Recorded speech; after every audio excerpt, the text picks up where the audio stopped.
আমরা 2001 থেকে 6 4 দলীয় সরকারের অংশ ছিলাম। সেখানে আমাদের 2 জন শীর্ষস্থানীয় নেতা তারা 3টি মন্ত্রণালয়ের দায়িত্ব পালন করেছেন। তাদের বিরুদ্ধে হাজার জাতের মিথ্যা অভিযোগ দিয়েছে, কিন্তু তারা দুর্নীতি করেছেন এই প্রশ্ন উঠাতে পারেনি। দুর্বীক্ষণ অনুবীক্ষণ যন্ত্র দিয়েও কেউ তাদের ক্ষেত্রে কোনো দুর্নীতি খুঁজে পায়নি। তারা শুধু সৎ ছিলেন এমন নয়, তারা সৎও ছিলেন, স্মার্টও ছিলেন। দক্ষতার সাথে তারা 3টি মন্ত্রণালয় সামাল দিয়েছেন। সম্মানিত বন্ধুগণ, 10টা মন্ত্রণালয় যদি জামাতে ইসলামের হাতে আসতো তাহলে 10 মন্ত্রণালয়ে একই চিত্র দেখা যেত। মন্ত্রীরা দেশের সব কাজ করবেন না। লালমনিরহাট জেলা শাখা কর্তৃক আয়োজিত তপ্ত দুপুরে আজকের এই বিশাল জনসভার সম্মানিত সভাপতি, লালমনিরহাট জেলা শাখা বাংলাদেশ জামাতে ইসলামের সম্মানিত আমির, বিশিষ্ট আইনজীবী জনাব অ্যাডভোকেট আবু তাহের, মঞ্চে বসা বাংলাদেশ জামাতে ইসলামীর কেন্দ্রীয় নির্বাহী পরিষদের অন্যতম সদস্য, রংপুর দিনাজপুর অঞ্চলের সম্মানিত পরিচালক, বিশিষ্ট আলেমে দ্বীন জনাব মৌলানা আবুল হাসানাত মোহাম্মদ আব্দুল আলিম, কেন্দ্রীয় স্থানীয় জেলা নেতৃবৃন্দ, বন্ধু সংগঠন সমূহের নেতৃবৃন্দ, সকল ধর্মের বিশিষ্ট নেতা এবং ব্যক্তিবর্গ, আজকের এই জনসভায় উপস্থিত প্রিয় লালমনিরহাটের সম্মানিত ভাই ও বোনেরা, সাংবাদিক বন্ধুগণ, আল্লাহ তাবারক ওয়া তাআলার শুকরিয়া আদায় করছি যে আল্লাহ রাব্বুল আলামিন উন্মুক্ত পরিবেশে আজ আপনাদের সামনে 2টি কথা বলার জন্য দাঁড়াবার সুযোগ দান করেছেন। আলহামদুলিল্লাহ। এ অবস্থা আজ থেকে 1 বছর আগে ছিল না, গত 15-16 বছর ছিল না। জনগণের মুখের ভাষা কেড়ে নেওয়া হয়েছিল, জনগণের বাঁচার অধিকার কেড়ে নেওয়া হয়েছিল, জনগণের কর্মসংস্থানের অধিকার কেড়ে নেওয়া হয়েছিল, জনগণের ইজ্জত আবরু কেড়ে নেওয়া হয়েছিল। বাংলাদেশকে একটি জীবন্ত কারাগারে পরিণত করা হয়েছিল। ভিতরের কারাগার থেকে বাইরের কারাগার ছিল আরো দুঃসহ। ভিতরের কারাগারে অন্তত নতুন করে মামলা দেওয়ার সুযোগ ছিল না। বাইরের কারাগারে থাকলেই প্রতিনিয়ত বিরোধী দলীয় নেতাকর্মী, আলিম উলামা, বিভিন্ন সম্প্রদায় ধর্মের লোকের বিরুদ্ধে অব্যাহত মামলা দেওয়া হয়েছে। তারা চেয়েছিলেন মামলা করে, হামলা করে, খুন করে, পঙ্গু করে, আয়না করে, বন্দি করে এই বাংলাদেশের মানুষের কণ্ঠকে স্তব্ধ করে দেবেন। কিন্তু ইতিহাস কি বলে? ইতিহাস বলে এইভাবে মানুষকে দাবিয়ে রাখা যায় না। তারা বাংলাদেশের বিপ্লবী জনগণকেও দাবিয়ে রাখতে পারেননি। 15.5 বৎসরের ধারাবাহিক আন্দোলন, ত্যাগ এবং কোরবানি সব কিছুর শেষ প্রান্তে দাঁড়িয়ে আমাদের যুব সমাজের নেতৃত্বে তারা গদি ছাড়তেই শুধু বাধ্য হননি, তারা দেশ ছাড়ে পালিয়ে গেছেন। আমরা বলি এদেশের সত্যিকারের নাগরিক যারা, তারা কখনোই দেশ থেকে পালানোর চিন্তা করে না। যারা দেশকে ভালোবাসে তারা দেশ ছেড়ে পালায় না। যারা দেশকে ভালোবাসে কানাডা, মালয়েশিয়ায় তারা বেগম পাড়া গড়ে তুলে না। যারা দেশকে ভালোবাসে দেশের টাকা চুরি করে বিদেশে পাচার করে না। যারা দেশকে ভালোবাসে জনগণের ট্যাক্সের টাকায় কিনা অস্ত্র আর গুলি জনগণের বুকে তাক করে না। তারা সবই করেছেন। তারা চেয়েছিলেন অতীতের ফ্যাসিস্টের শিরোমণি ফেরাউনের মতো এই দেশকে নিয়ন্ত্রণ করতে। আল্লাহ যেভাবে ফেরাউনদের অতীতে বিদায় দিয়েছেন, এদেশেও ফেসিবাদের ধারক বাহক যারা ছিল তারাও অপমানজনকভাবে বিদায় নিয়েছে। এমনকি যাওয়ার সময় নিজের সহকর্মীদেরকেও বলে যেতে পারেনি যে আমি অমুক জায়গায় চলে যাচ্ছি।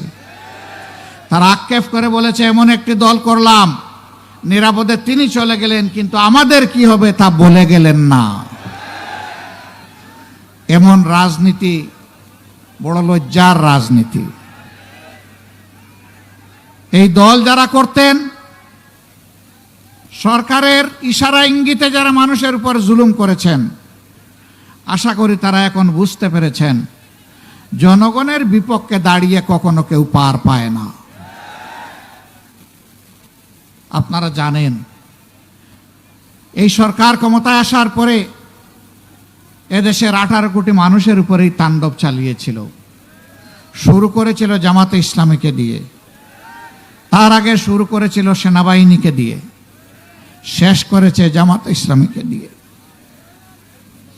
শুরু করেছে নেতৃবৃন্দের বিরুদ্ধে মিথ্যা মামলা দিয়ে, বন্দী করে, বিচারের নামে তামসা করে হত্যা করার মধ্য দিয়ে, আর শেষ করেছে জামাতে ইসলামীকে নিষিদ্ধ ঘোষণা করে। আজকে বাংলাদেশের জনগণের অন্তর থেকে কে নিষিদ্ধ হয়েছে? কে? জুড়ে বলেন।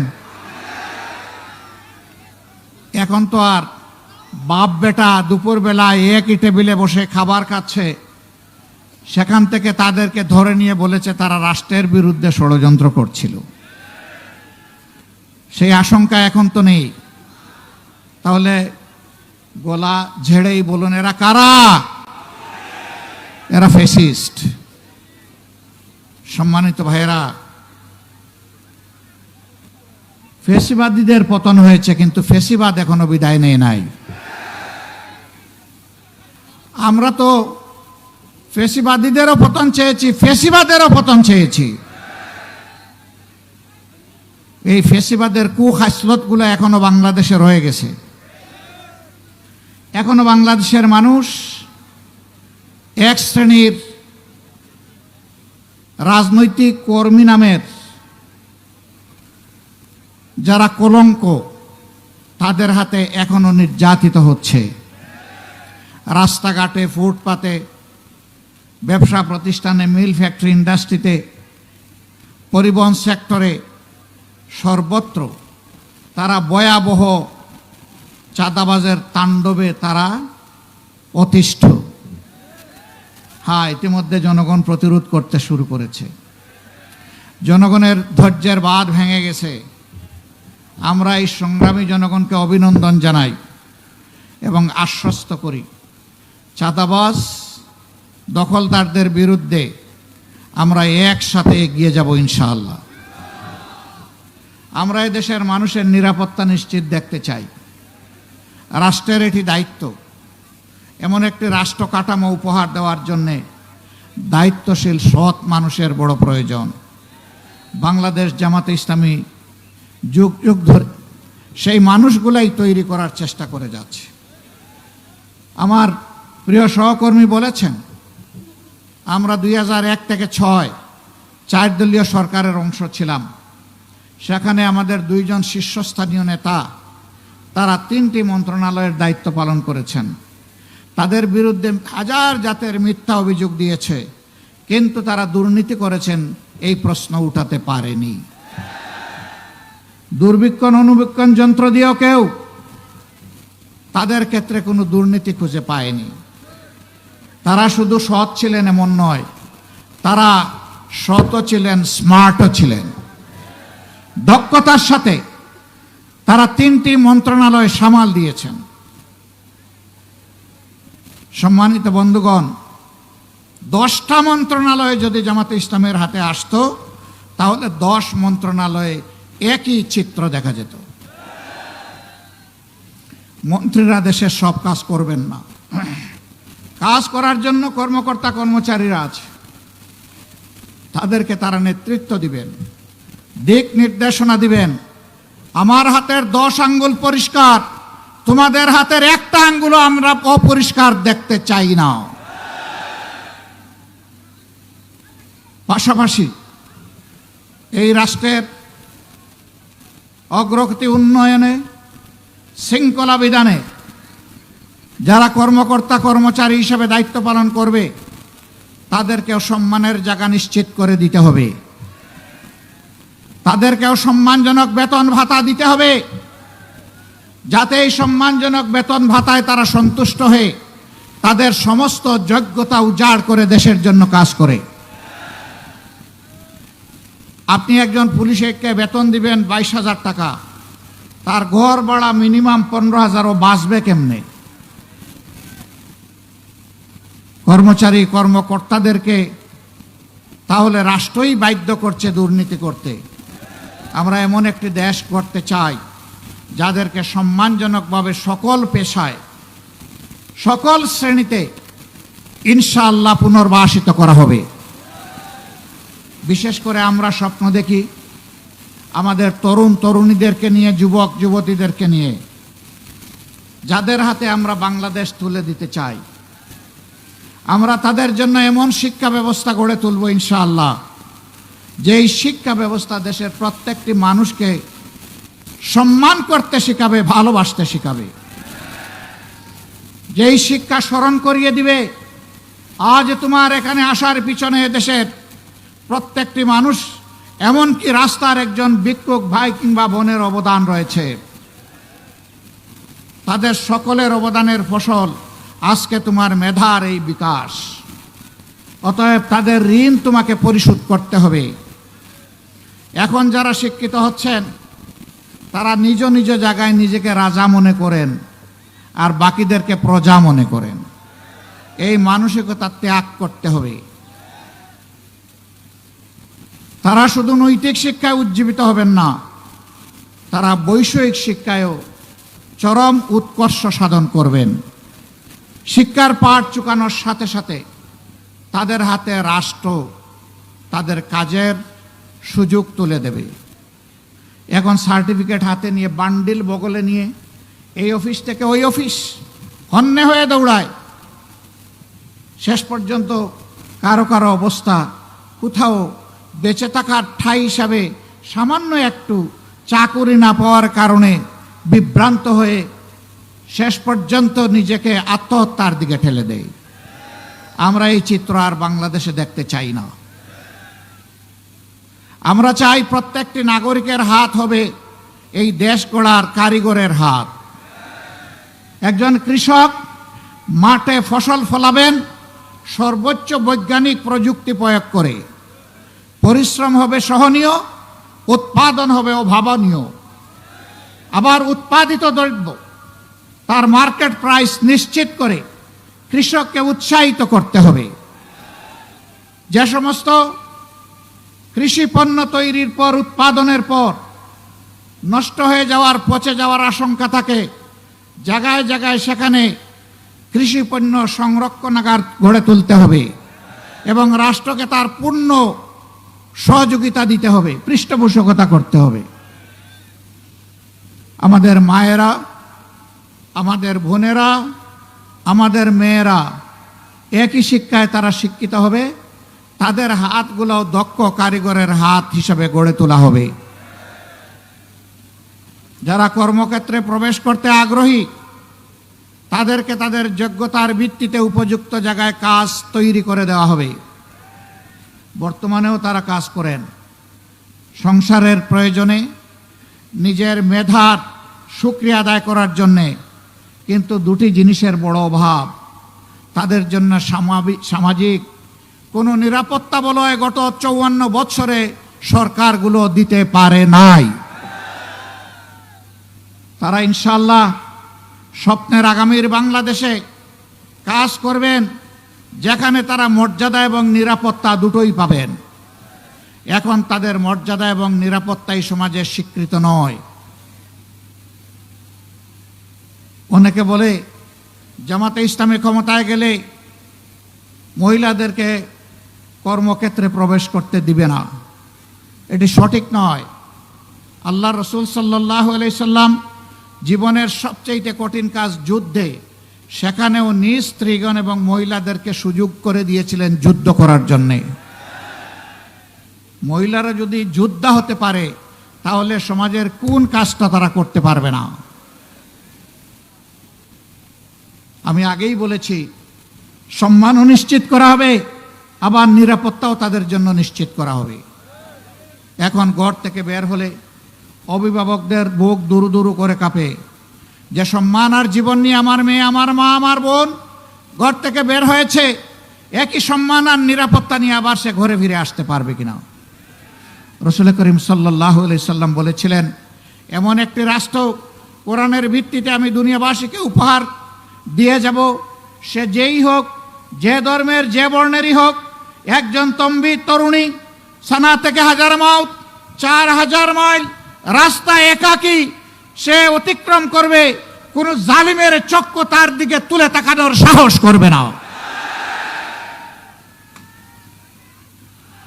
কোরআন সকল মানুষকে সেই নিরাপত্তা নিশ্চিত করতে চায়।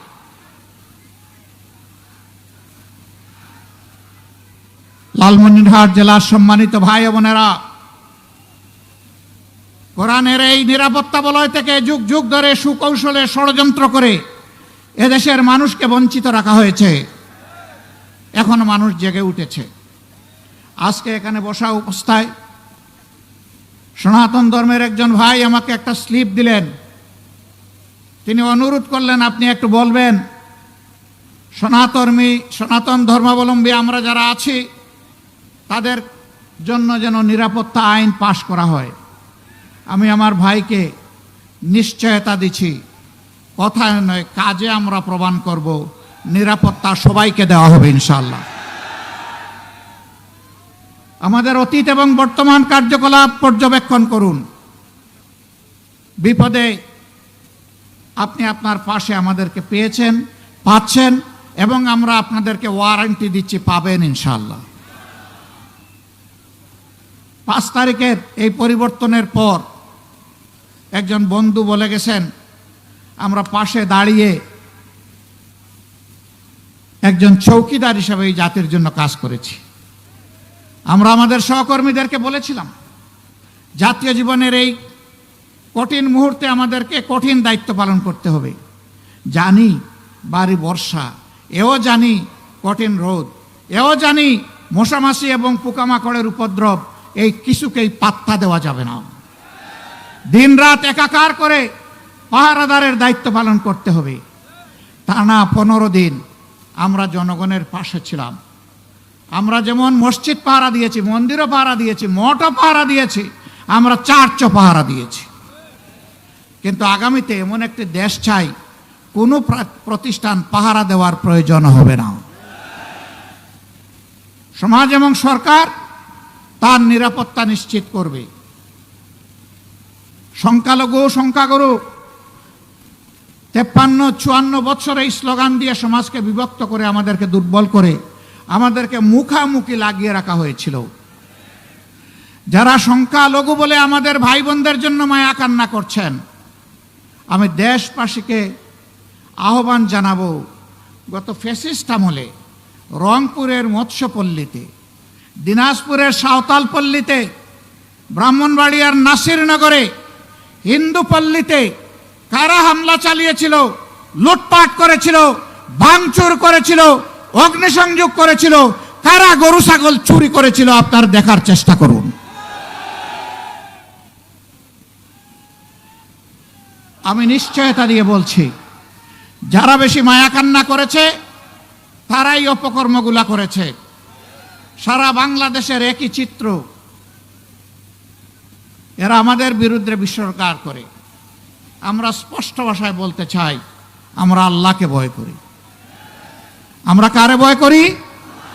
যারা আল্লাহকে ভয় করে তাদের হাতে মানুষের জীবন, সম্পদ, ইজ্জত সম্পূর্ণ নিরাপদ। এই তিনটার উপর কখনো আল্লাহকে যারা ভয় করে তাদের হাত পড়তে পারে না। সম্মানিত ভাই বোনেরা, আমরা এই সংখ্যালঘু আর সংখ্যাগুরু আর এই শব্দই শুনতে চাই না। আমাদের পরিষ্কার বার্তা, এই দেশে যারা জন্মগ্রহণ করেছে আর এই দেশে নাগরিক হিসাবে যারা বসবাস করে, তারা সকলেই এদেশের মর্যাদাবান গর্বিত নাগরিক। আমাদের দেশ, সরকার, সংবিধান সকলের জন্য সমান অধিকার নিশ্চিত করতে বাধ্য। কোরআন সেই বাধ্যবাধকতার ঘোষণাই দিয়েছে। আল্লাহু ইয়া'মুরুকুম বিল আদলি ওয়াল ইহসান।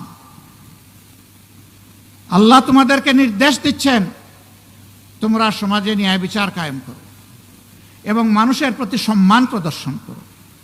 কি চমৎকার! এ নির্দেশ দিয়েছেন আমাদের মাবুদ আল্লাহ রাব্বুল আলামিন। আমরা সেই আইনের শাসন, সৎ লোকের শাসন, কোরআনের শাসনের ভিত্তিতেই বাংলাদেশকে বদলে দিতে চাই ইনশাআল্লাহ। এই বদলানোর আন্দোলনের সংগ্রামে, লড়াইয়ে আমরা আপনাদেরকে পাশে চাই। আপনারা কি প্রস্তুত আছেন?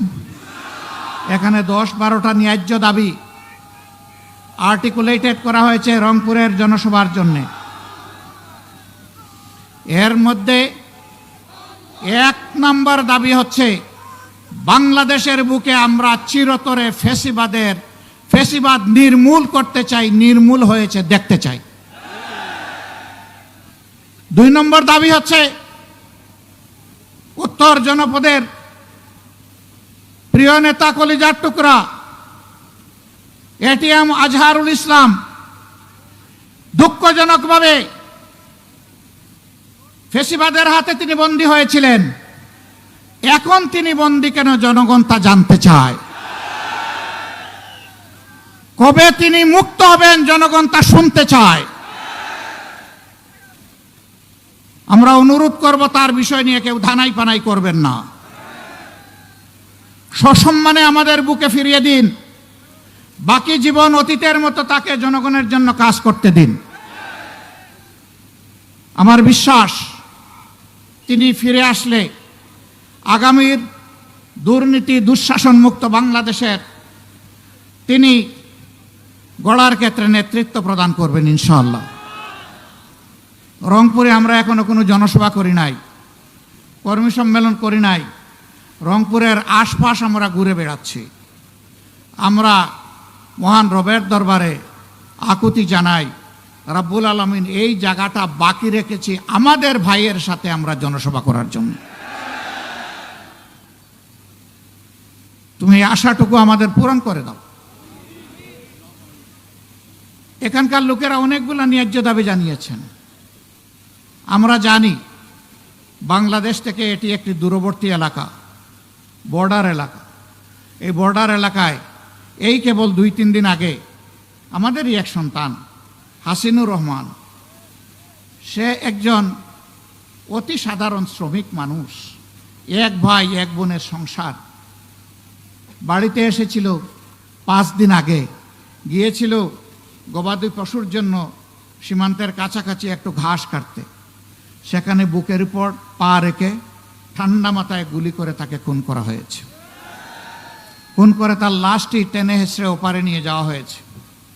আমি জিজ্ঞাসা করি, সে কি মানুষ ছিল না? যারা হত্যা করেছে ওরা কি মানুষ নয়? কিভাবে ঠান্ডা মাথায় তাহলে একটি মানুষকে তারা সীমান্ত পেরিয়ে এখানে এসে হত্যা করতে পারে? এটি তো একটি স্বাধীন দেশ। আমাদের বিজিবি যারা আছে তারা কি ওই পারে গিয়ে এগুলা করে? কারণ আমরা তাদের স্বাধীনতায় বিশ্বাস করি এবং তাদেরকে সম্মান দেখাই।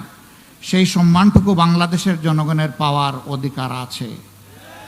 আমরা 53 বছর পাইনি। আমাদেরকে দাবিয়ে রাখা হয়েছে। আধিপত্যবাদের কালো ছায়া আমাদের ঘাড়ের উপরে ছিল। আমরা এর ছায়া আর দেখতে চাই না। ইন্ডিয়া আমাদের প্রতিবেশী দেশ। তাদের সাথে আমরা সম্প্রীতি এবং পারস্পরিক শ্রদ্ধা ও সমতার ভিত্তিতে আমরা প্রতিবেশী হিসাবে এখানে বসবাস করতে চাই। আমরা ভালো থাকলে তারা ভালো থাকবেন। আমাদের ভালো কেড়ে নিলে তারাও ভালো থাকবেন কিনা তাদেরকে চিন্তা করতে হবে। আমরা দেখতে চাই আমরা উভয়ে ভালো থাকব। সেই পরিবেশ ইন্ডিয়াকেই নিশ্চিত করতে হবে। আমাদের ন্যায্য অধিকারগুলো দিতে হবে। তিস্তার কারণে প্রতি বছর উত্তর জনপদের মানুষ বর্ষা মৌসুম আসলেই আতঙ্কে থাকে, কি হবে আজ আমাদের কপালে। তিস্তা পাড়ের অনেক মানুষ ভালো করে একটা ঘর বাড়িও তৈরি করে না, কারণ জানে বন্যার স্রোত তার তিস্তাতে ভাসিয়ে আমাদেরকে নিয়ে যাবে। এই দুঃখ মুছে যাক আমরা চাই। এই জন্যে তিস্তা মহাপরিকল্পনা কোনো ধরনের চক্রাঙ্গানোর তোয়াক্কা না করে, গড়িমাসি না করে অবিলম্বে তা বাস্তবায়ন করতে হবে। ব্রিটিশ আমল থেকে এখানে এয়ারপোর্ট ছিল, এখন মৃত্যুবরণ করে পড়ে আছে। আমরা বলি এই এয়ারপোর্টকে জীবন দিতে হবে। এখানে এরোস্পেস ইউনিভার্সিটির টেম্পোরারি ক্যাম্পাস চলছে। একজন বলেছেন, আমরা শুনতে পাচ্ছি এই এলাকার মানুষকে বঞ্চিত করে এটা অন্যত্র সরিয়ে নেওয়া হবে। আমরা বলি আগে যারা করেছে তারা চিন্তা ভাবনা করেই এখানে করেছে, অতএব এটা যেন এই জায়গা থেকে কোথাও সরে না যায়। আরও 3টা দরকার হলে আপনারা গড়ে তুলুন, কিন্তু এইটা সরানো চলবে না। তার পাশাপাশি এখানে স্থায়ী ক্যাম্পাস গড়ে তুলতে হবে।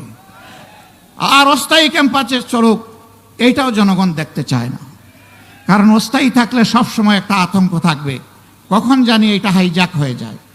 আমরা এই জন্য অতি দ্রুত স্থায়ী ক্যাম্পাস গড়ে তোলা হয়েছে, তা আমরা দেখতে চাই।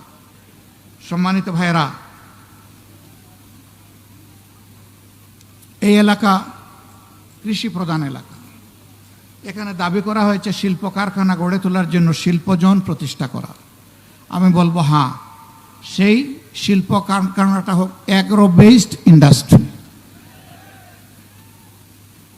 এখানে অ্যাগ্রো ইউনিভার্সিটি গড়ে তোলা উচিত, যাতে এই এলাকার মানুষ তাদের মেধারও বিকাশ ঘটাবে, আবার জমিতেও তারা সোনা ফলাবে, দক্ষতা অর্জন করবে, তারা দেশ এবং জাতিকে ভালো কিছু উপহার দেবে। এই জন্য এখানে একটা অ্যাগ্রো বেসড ইউনিভার্সিটি হওয়া উচিত। মেডিকেল কলেজ জেলায় জেলায় করলে ভালো, কিন্তু না করলে জনগণের স্বাস্থ্যসেবা নিশ্চিত করার জন্যে অবশ্যই মানসম্মত হাসপাতাল থাকতেই হবে এখানে। তা এখন নেই। এখানে যাদেরকে পোস্টিং দেওয়া হয় ঢাকা থেকে দূরে, তাদের যান ঢাকায় থাকে আর দেহ থাকে লালমনিরহাটে। তারা অনেকে নিয়মিত আসেনও না, আর আসলে শুধু গড়ি দেখতে থাকেন কখন টাইম শেষ হবে। এরকম করে মানুষকে সেবা দেওয়া যায় না। সেবার টেকসই পরিবেশ নিশ্চিত করতে হবে। দরকার হয় চিকিৎসক, technocrat, technologist, nurse, ancillary staff যারা আছে তাদের জন্য এখানে কর্ম পরিবেশ নিশ্চিত করতে হবে, যাতে তারা এখানে সন্তুষ্ট চিত্ত থেকে মানুষকে সন্তুষ্ট মনে দায়িত্ব পালন করে তারা সেবা দিতে পারে। সম্মানিত বন্ধুগণ, রাষ্ট্রের অনেক সমস্যা, আপনাদেরও অনেক সমস্যা। এই সমস্যাগুলো যারা সৃষ্টি করেছিল, ক্ষমতাকে কিয়ামত পর্যন্ত টিকিয়ে রাখার জন্য যারা একেবারেই বেপরোয়া হয়ে উঠেছিল, মানুষের জীবন যাদের কাছে কোনো জীবনই ছিল না, ক্ষমতার শেষ প্রান্তে তারা নিজেদের ক্ষমতা ধরে রাখতে সরাসরি স্পষ্ট দিবালুকে মানুষের বুকে গুলি ছুড়ে হাজার হাজার মানুষকে তারা খুন করেছে। 15.5 বছর তারা খুন করেছে, গুম করে আয়না করে বন্দি করে রেখেছে। 24,000-এর ঊর্ধ্বে মানুষকে জীবনের তরে পঙ্গু করে দিয়েছে। কেউ চোখ হারিয়ে অন্ধ, কেউ হাত পা হারিয়ে পঙ্গু, কেউ আবার স্পাইনাল কর্ডে বুলেট ইঞ্জুরি নিয়ে প্যারালাইজড হয়ে হাসপাতাল কিংবা তার বাড়ির বিছানায় ছটফট করছে। এই অবস্থায় যে কোনো নির্বাচনের আগে অবশ্যই 2টি কাজ সম্পন্ন করতে হবে। একটি হচ্ছে খুনিদের বিচার, এ বিচার দৃশ্যমান হতে হবে। আরেকটি হচ্ছে প্রয়োজনীয় সংস্কার। এই 2টা ছাড়া বাংলাদেশের জনগণ কোনো নির্বাচন মেনে নেবে না। প্রধান উপদেষ্টা বারবার তিনি ঘোষণা দিয়েছেন এবারের ডিসেম্বর থেকে আগামী বছরের জুনের মধ্যে ইলেকশন হবে। আমরা প্রধান উপদেষ্টাকে বিনয়ের সাথে বলবো, আমরা ইলেকশন চাই, আমরা সুষ্ঠু নির্বাচন চাই। আর আমরা চুরি চামারি, কালো টাকার পেশি শক্তির প্রভাবযুক্ত নির্বাচন দেখতে চাই না। এই জন্য নির্বাচনের জন্য অবশ্যই সমতল মাঠ তৈরি করতে হবে। এ দায়িত্ব পালনে আপনারা আমাদের যত ধরনের সহযোগিতা চাইবেন, সকল সহযোগিতা দেওয়ার জন্য আমরা প্রস্তুত রয়েছি। কিন্তু বিচার আর সংস্কার এই দুটো করে অবশ্যই নির্বাচনের পরিবেশ নিশ্চিত করতে হবে। সংগ্রামী বন্ধুগণ, কঠিন রোদের মধ্যে দাঁড়িয়ে আপনারা দীর্ঘক্ষণ ধরে আমাদের কাছ থেকে বক্তব্য শুনেছেন। আমরা প্রীত, আমরা কৃতজ্ঞ। আপনারা দেশ এবং জাতির দায়িত্বশীল নাগরিক হিসাবে দায়িত্বের একটা অংশ পালন করতে এখানে এসেছিলেন। আপনাদের সকলকে অভিনন্দন এবং ধন্যবাদ। আমাদের এই বক্তব্যগুলো ঘরে ঘরে আপনারা পৌঁছে দেবেন। মা বোনদেরকে বলবেন, ইনশাআল্লাহ আগামীর বাংলাদেশ কোরআনের ভিত্তিতে যখন গড়ে তোলা হবে, তখন আপনাদেরকে মায়ের মর্যাদায় মাথায় তুলে আমরা সম্মান করব। বোনদেরকে বলবেন, আপনাদের জন্য এই সমাজকে নিরাপদ এবং মর্যাদাপূর্ণ করে তোলা হবে। মেয়েদেরকে বলবেন, তোমাদেরকে সুনাগরিক হিসাবে গড়ে তোলার জন্য আমরা আমাদের চেষ্টার কোনো ত্রুটি করব না। বিভিন্ন ধর্মের ভাই বোনদেরকে বলবেন, ধর্মের ভিত্তিতে আর বাংলাদেশকে আমরা খণ্ড খণ্ড করতে দেব না। আমরা একসাথে শান্তি এবং ভালোবাসা নিয়ে, পারস্পরিক ভালোবাসা নিয়ে আমরা বসবাস করব। বিপদে এবং সুখে আমরা পরস্পরের সঙ্গী হব, পাশে থাকব। এইভাবেই আমরা বৈষম্যমুক্ত, দুঃশাসনমুক্ত, দুর্নীতিমুক্ত বাংলাদেশ আগামী দিনে উপহার দিতে চাই। এই লড়াইয়ে আমরা সারা দেশের মতো লালমনিরহাটের জনগণকে পাশে চাই, সাথে চাই, বুকে চাই। আপনাদের বুকের বিছানায় আমাদের জন্য একটু জায়গা চাই। আপনারা সেই জায়গা দিতে প্রস্তুত? মোবারকবাদ। আল্লাহ হাফিজ। বাংলাদেশ জিন্দাবাদ। বাংলাদেশ জামাতে ইসলামী জিন্দাবাদ। আসসালামু আলাইকুম রহমতুল্লাহ। ধন্যবাদ আমির জামাত মোহতারাম ডক্টর শফিকুর রহমানকে। আমরা সবাই আমির জামাতের কথা পৌঁছাই দেব তো ইনশাআল্লাহ। এ পর্যায়ে সমাপনী বক্তব্য রাখার জন্য আহ্বান জানাচ্ছি বাংলাদেশ জামাত ইসলামী কেন্দ্রীয় মজলিস শুরার অন্যতম সদস্য, লালমনিরহাট জেলার সম্মানীয় জেলা আমির অ্যাডভোকেট আবু তাহের মহোদয়কে। আসসালামু আলাইকুম ওয়া রাহমাতুল্লাহ। বিসমিল্লাহির রহমানির রহিম। আলহামদুলিল্লাহি রাব্বিল আলামিন ওয়াস সালাতু ওয়াস সালামু আলা সাইয়্যিদিল মুরসালিন ওয়া আলা আলিহি ওয়া সাহবিহি আজমাইন। সম্মানিত আজকে বাংলাদেশ জামাত ইসলামী লালমনিরহাট জেলা শাখা কর্তৃক আয়োজিত এই বিশাল জনসভার সম্মানিত প্রধান অতিথি, অন্যান্য অতিথিবৃন্দ এবং সম্মানিত লালমনিরহাটবাসী, আমরা সম্মানিত প্রধান অতিথি, সম্মানিত মেহমান ডক্টর শফিকুর রহমানের কণ্ঠে আমরা কণ্ঠ মিলিয়ে আমরা আমাদের দাবিগুলো পুনরায় ব্যক্ত করছি। আমাদের লালমনিরহাট জেলায় তিস্তা মহাপরিকল্পনা দ্রুত বাস্তবায়ন আমরা দেখতে চাই। আমরা আমাদের মজলুম জননেতা এটিএম আজহারুল ইসলামের নিঃশর্ত মুক্তি দাবি করছি।